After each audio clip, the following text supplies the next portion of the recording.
صورت نو میں جانا کا جانا کہ جان جہانا کا سچ آکھا تے نب دی میں شانہ کا جس شان تو شان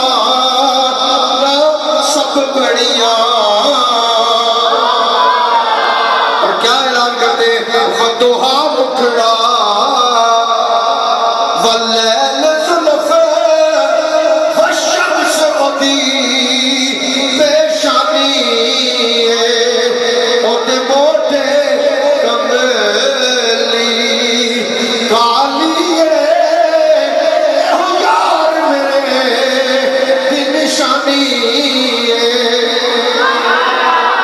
اور جس ویلے اے چہرہ تک نگاہ پہ گئی چہرہ نظر آیا کہ اعلان کیتا کہ ایہا صورت شالا میرا گج کے آنکھوں سبحان اللہ اشار اور کرنٹ لائی سکے تو سامی کرنٹ کیوں نہیں لگنا اچھی آنکھوں سبحان اللہ دعا مانگنے تک کتا نہ چہرہ پھر دعا کے مگی ایہا صورت شالا پیش نظر رہ وقت نظر فی روز حشر ایہا صورت شالا پیش نظر رہ وقت نظر فی روز حشر وجہ کے اعلیٰ حضرت تاجدار گولڈا پیر میرے علی شاہ کے اعلان کر رہے آپ فرما رہے یا رسول اللہ یا حبیب اللہ اے چہرہ تک تے بڑا سونا چہرہ ہے بڑا پیارا چہرہ ہے دل اے کرنا وے اور نظانہ ویلا ہوئے ایسے میں جو کدے تقریر کی تھی نہیں اے میری پہلی تقریر ہے لیکن تسی ذوق دے سو تو مزہ آسی رہے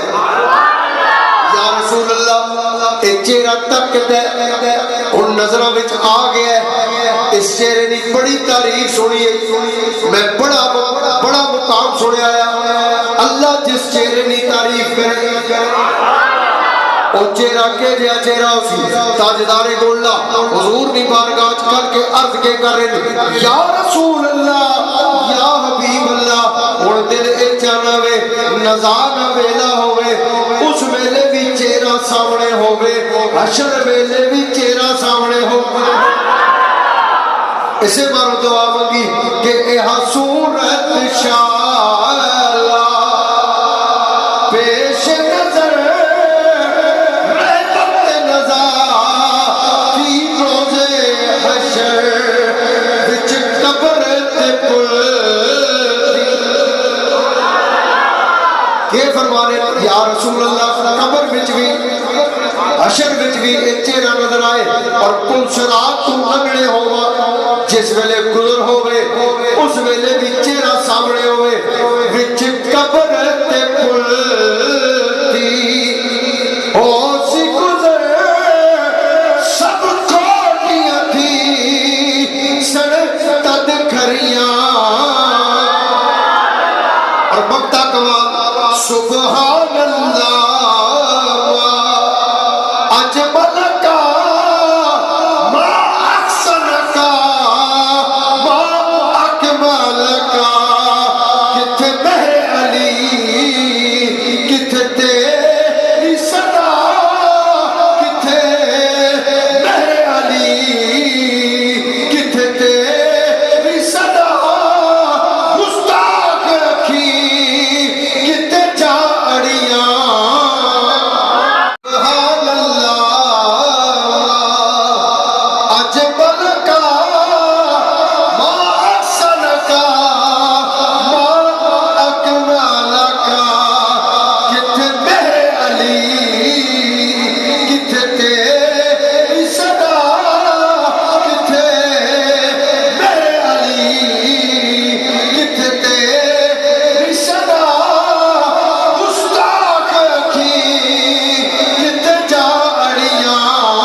تاجدار گولڑا لکھیا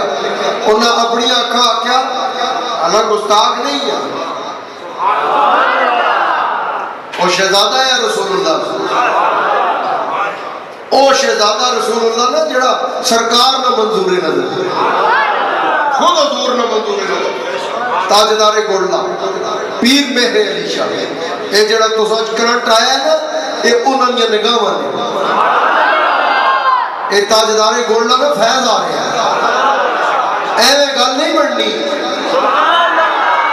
گل تکو کے جی آکی اے مقطع قیامت تک کوئی لکھنی ہے کہ سبحان اللہ ما اجملک ما اکملک کتھے میرے علی کتھے تیری صدا گستاخ اکین کتھے جاڑی اے جناب اس ویلے آیت پہنچی کہ ہون جس ویلے پہنچی نا اس بابے کی بارگاہ جیسا لوگ آلہ حضرت نے نام تو جانے امام احمد رضا فاضل بریلی اس کلم چاہیے اس بھی تفسیر کی تھی تفسیر تے اس نے کوئی اس کمال تے نہیں کر رکھنا جو اللہ پیش کیتا ہے لیکن اعلیٰ حضرت اپنی تفسیر کی تھی کہ جو آپ فرماتے ہیں وہ کمال حسن حضور ہے کہ گمان نفس جہاں نہیں وہی پھول خار سے دور ہے وہ شمع ہے کہ دعا نہیں اور کتنا بڑا مقام کتنا بڑا مرتبہ کملی والے آقا کا بیان فرما رہے آپ نے فرمایا یا رسول اللہ یا حبیب اللہ کہ سر عرش پر ہے تیری گزر دل فرش پر ہے تیری نظر یا رسول اللہ یا حبیب اللہ آپ عرش پر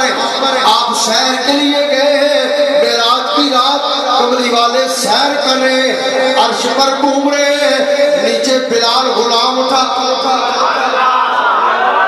جب حضرت بلال اٹھے قدموں کی آہٹ سے کملی والے آقا عرش پر اپنے غلام بلال کے اٹھنے کی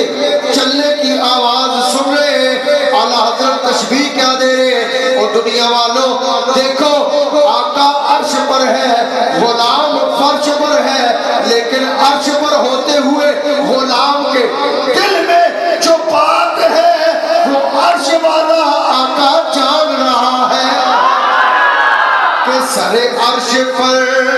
ہے تیری گزر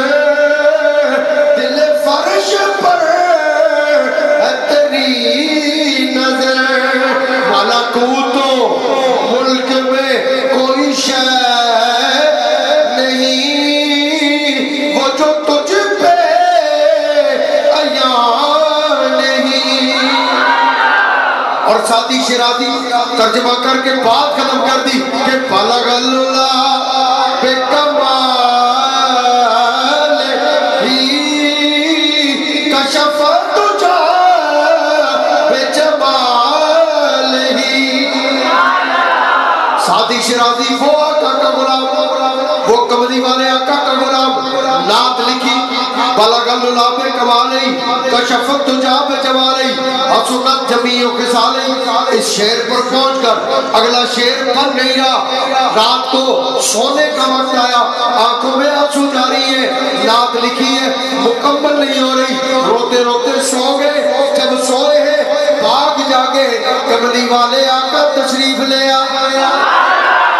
سرکار تشریف لائے آ کر فرمایا اے ساتھی وہ نعت تو سنا جو میری محبت میں لکھی ہے عرض کرنے لگے یا رسول اللہ نعت تو لکھی ہے پر پوری نہیں ہوئی شعر باقی ہے آقا نے فرمایا پڑھ کے سنا تو نے پڑھنا ہے آپ عرض کرنے لگے بلغ اللہ بے کمال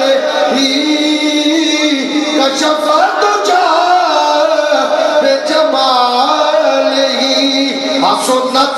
جمیع خصالہ.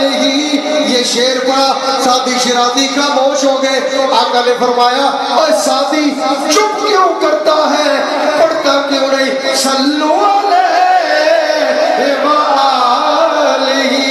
صلو علیہ وآلہ. یہ وہ نعت ہے، اسے مرتبہ اور مقام ملا ہے. اس کا چوتھا شعر خود کملی والے